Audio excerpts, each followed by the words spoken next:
Hi, Blake with BlvdHome, and today we're going to talk about washers and dryers and capacity of washers and dryers, because we have a lot of questions in our comment section about why the dryer is so much bigger than the washing machine. Because take, for example, we got this Electrolux set here. This has a capacity of 4.5 cubic feet, and this dryer has a capacity of 8 cubic feet.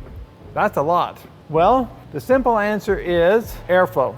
For any dryer to work properly, you have to have airflow. In your wash machine, when you put clothes in there and you stuff all the clothes in there, well, that's because they've got a bunch of air in them, they're all fluffed up, but once you get water in them, they all contract. So basically, if you have it loaded up halfway, you fill a bunch of water, you look at it 5 minutes later, and it's almost, flat to the bottom. Once you put them back into the dryer, the clothes basically fluff back up. And we have to have air be able to move through the dryer, through the lint filter, and be able to be pushed outside for them to effectively dry.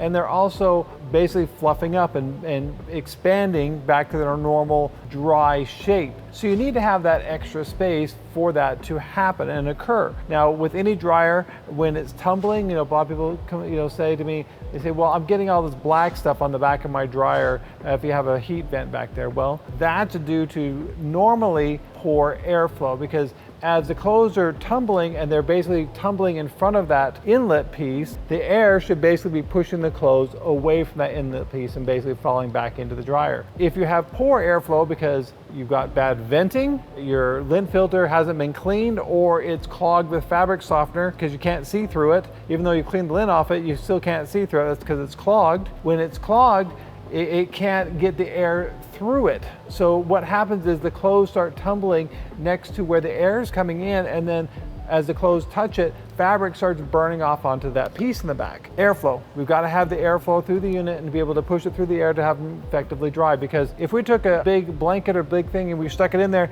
and we had it just tumble in there with no airflow, I'm going to guarantee you're going to be drying it 4 and 5 times to get it to dry, because there's no space. But when you do wash the big blanket, you have to have the extra space. The capacity difference between these two is not typical for most dryers, but you will have some differences. But they're a smaller capacity, what this dryer can handle, it's okay, because the manufacturers have made them so whatever you put inside the washer, basically they have enough airspace by the time that stuff gets taken out to go in the dryer for the most part. Now, I'm not saying that you can't stuff your clothes in there and fill up that wash machine and fill up that dryer, but for the most part, if you're washing normal loads and you're washing them with the proper manufacturer's instruction and the proper size, you shouldn't have any issue with other dryers. Just when you have a bigger dryer like this, it makes it a little bit more convenient for larger items such as blankets, stuff like that, that you typically don't wash, but this definitely will dry better having the capacity of this size, strictly because you can get that warm air in and that wet, moist air out of your clothing into the outside of your house. So that's just something to consider,